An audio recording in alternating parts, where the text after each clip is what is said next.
18 কোটি মানুষকে পথে বসাবে মোহাম্মদ ইউনূস। ময়ূক আপনাদের শত্রু নয়, ময়ূক আপনাদের গণশত্রু নয়। বাংলাদেশ থাকবে কি থাকবে না সেই সিদ্ধান্তই এখন নিচ্ছে ভারতীয় গণমাধ্যম।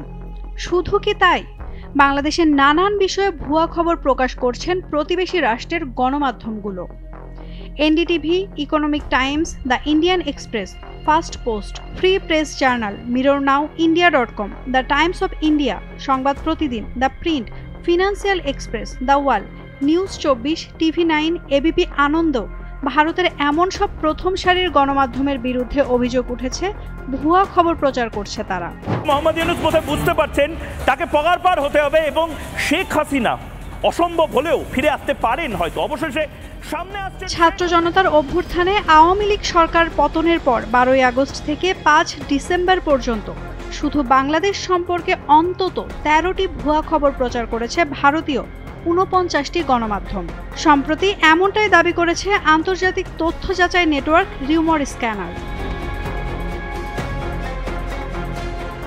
রিউমর স্ক্যানার বলছে, এ তালিকা ভারতীয় গণমাধ্যমের অপতথ্য প্রচারের সামগ্রিক চিত্র তুলে ধরে না, শুধুমাত্র রিউমর স্ক্যানারের নজরে আসা গণমাধ্যমগুলোর যাচাইযোগ্য দাবিগুলোর তথ্যই শুধু এ তালিকায় তুলে ধরা হয়েছে।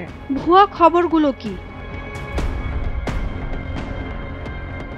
ভুয়া খবর ও গুজবের মধ্যে রয়েছে শেখ হাসিনার পদত্যাগের পর তার নামে ভুয়া খোলা চিঠি ছড়ানো, মুসলিম ব্যক্তির নিখোঁজ পুত্রের সন্ধানে মানববন্ধন করার ভিডিওকে হিন্দু ব্যক্তির দাবিতে প্রচার, অন্তর্বর্তী সরকারের প্রধান উপদেষ্টা ডক্টর মোহাম্মদ ইউনূসের গুরুতর অসুস্থ হয়ে আইসিইউতে ভর্তি, বাংলাদেশের নিষিদ্ধ জঙ্গি সংগঠনগুলোর ওপর নিষেধাজ্ঞা তুলে নেওয়ার ভিত্তিহীন দাবি এবং ট্রাম্পের বিজয়ের পর ডক্টর ইউনূস ফ্রান্সে পালিয়ে গেছেন। ভারতীয় গণমাধ্যমে প্রচারিত এই খবরটিও ভুয়া।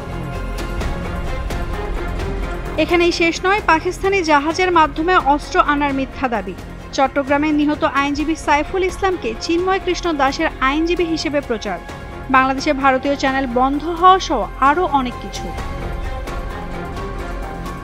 ভারতীয় গণমাধ্যমের দাবি করা হয় বাংলাদেশ বিমান বাহিনী চীনের প্রযুক্তিগত সহায়তায় চিকেন নেকের কাছে এশিয়ার দ্বিতীয় বৃহত্তম বিমান ঘাঁটি নির্মাণ করবে। তবে রিউমার স্ক্যানারের অনুসন্ধানে জানা যায় এ দাবি পুরোপুরি মিথ্যা।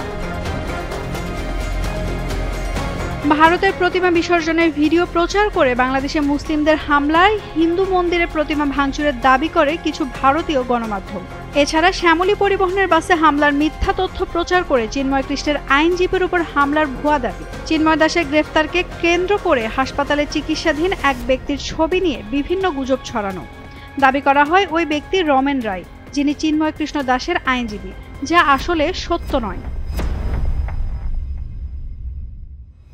বিশেষজ্ঞদের মতে সামাজিক যোগাযোগ মাধ্যম ও সংবাদ মাধ্যমের পার্থক্য হলো সংবাদ মাধ্যমে তথ্য যাচাই বাছাই করে প্রকাশ করতে হয়, কিন্তু দেখা যাচ্ছে ভারতের অনেক মূলধারার গণমাধ্যম বাংলাদেশ বিষয়ে নিজেদের অবস্থান সামাজিক যোগাযোগ মাধ্যমের পর্যায়ে নামিয়ে আনছে। এর আগে 1 ডিসেম্বর দ্য হিন্দুর এক প্রতিবেদন থেকে জানা গেছে ভারতীয় মিডিয়া বাংলাদেশ নিয়ে একের পর এক মিথ্যা ও বানোয়াট খবর অতিরঞ্জিত করে প্রকাশ করে। উদাহরণস্বরূপ বলা যায়, শেখ হাসিনার পতনের পর ভারত সীমান্ত দিয়ে হাজার হাজার বাংলাদেশি হিন্দু ভারতে পালিয়ে গেছে, এমনকি আরও 1 কোটি হিন্দু নিজেদের অস্তিত্ব সংকটের মুখে, তাদেরকে আশ্রয় দিতে প্রস্তুত ভারত, যা ভুয়া খবর বলে জানিয়েছে দ্য হিন্দু। নাওমিনা স্টেন, ডেইলি সান।